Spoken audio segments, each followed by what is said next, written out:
देखिए board exam का एक इंपॉर्टेंट क्वेश्चन आपको समझाते हैं, जिस क्वेश्चन से कई क्वेश्चन आपको बन जाएंगे बोर्ड एग्जाम में, नीट में भी। देखिए क्वेश्चन क्या है, number of chromosome in root cell, leaf cell, stem cell, somatic cell 32। कुछ भी नंबर दिया रहेगा, किसका, क्रोमोसोम का नंबर दिया रहेगा, लीफ रहे, रूट रहे, स्टेम रहे, याद रखिएगा जनरेटिव सेल नहीं रहेगा, सोमैटिक सेल रहेगा और उसका नंबर दिया रहेगा। और what will be the number of chromosome in nucellus, integuments, megaspore, mother cell, endosperm, megaspore, pollen grain, secondary nucleus, antipodal cell, synergid. ये आपको क्वेश्चन दिया जाता है और एक ना एक क्वेश्चन बोर्ड में या नीट के एग्जाम में जरूर मिलता है। ऐसे क्वेश्चन अगर आपको दिए जाएं, प्लांट जो डिप्लॉयड ऑर्गेनिज्म है, जो प्लांट जिसमें diplontic life cycle developed plant में होता है, एंजियोस्पर्म में होता है, तो वहां पे 2n इक्वल टू क्या दिया है, 32 दिया है और n इक्वल टू क्या होगा, 16 होगा।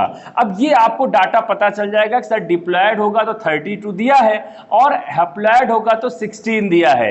बट अब आपको ये पता होना चाहिए कि ये जो सेल्स का नेम दे रहा है, ये हैप्लॉयड है, डिप्लॉयड है या ट्रिप्लॉयड है, क्या होते हैं, इसको पहले समझते हैं और देन एक एक का नंबर हम निकाल करके आपको समझाते हैं। सबसे पहले न्यूसेलस। न्यूसेलस क्या होता है, ओव्यूल में होता है और न्यूसेलस का सेल ही मेगास्पोर मदर सेल में ट्रांसफॉर्म होता है और ये डिप्लॉयड होता है, 2n होता है। अगर डिप्लॉयड होता है तो यहां पे क्रोमोसोम नंबर कितना हो जाएगा, 32 होगा।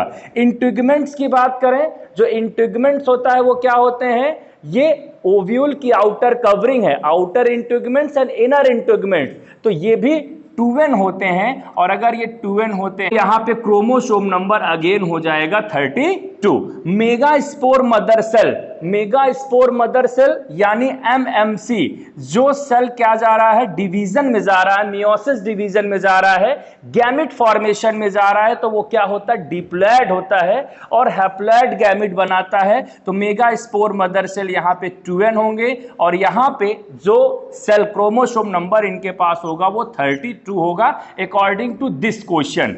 अगर हम लोग बात करें इंडोस्पर्म, चूंकि वो ट्रिप्लॉयड होता है, 3n स्ट्रक्चर होता है, आपने 2 polar nuclei central cell plus 1 male gamete fuse करके इंडोस्पर्म बनाते हैं, उसको हम लोग प्राइमरी इंडोस्पर्म न्यूक्लियस से प्राइमरी इंडोस्पर्म सेल में कन्वर्ट होते हुए देखे हैं इंडोस्पर्म को।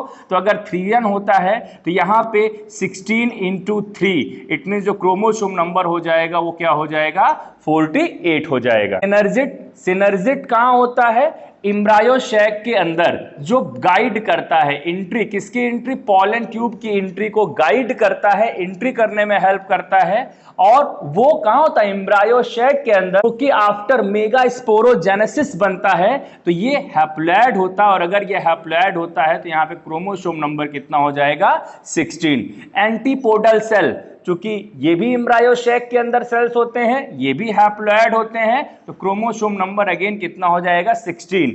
ये आपको थोड़ा सा कंफ्यूज करेगा। सेकेंडरी न्यूक्लियस क्या होता है, सेकेंडरी न्यूक्लियस जो है फॉर्म होते हैं पोलर न्यूक्लियाई से। आपने पढ़ा है कि सेल के अंदर 2 पोलर न्यूक्लियाई होते हैं, तो यानी ये 2n होता है। एम्ब्रायो शैक के अंदर सेंटर में ऐसे 2 पोलर न्यूक्लियाई और जब एक मेल गैमेट पहुंचता है तब ये 3n स्ट्रक्चर बनता है, इट मींस इंडोस्पर्म का फॉर्मेशन करता है। वैसे ये 2 पोलर न्यूक्लियाई हैं, इनको सेकेंडरी न्यूक्लियस भी कहते हैं, ध्यान रखिएगा। इसलिए यहाँ पे 2n स्ट्रक्चर होगा और क्रोमोसोम नंबर अगेन हो जाएगा 32। पॉलन ग्रेन्स की बात करें तो वो रिप्रेजेंट करते हैं मेल गैमेटोफाइट को। हैप्लॉयड होते हैं तो यहाँ पे जो सेल में क्रोमोसोम का नंबर हो जाएगा वो n होता है, यानी हैप्लॉयड कंटेंट 16 होगा।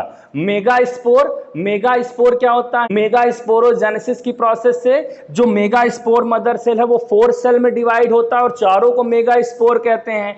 3 विल बी डीजनरेट हो जाता है और एक आगे चल के एम्ब्रायो शैक का फॉर्मेशन करता है। तो यहाँ पे जो मेगास्पोर बनते हैं वो हैप्लॉयड होते हैं, क्या होते हैं, हैप्लॉयड, और हैप्लॉयड है तो इसमें क्रोमोसोम नंबर क्या हो जाएगा, 16 हो जाएगा। तो ये एक कॉन्सेप्चुअल क्वेश्चन मुझे लगा कि आपके साथ शेयर करना चाहिए। बहुत सारे मिथ, बहुत सारे गलत कॉन्सेप्ट आपके पास हो जाते हैं इसको लेकर के।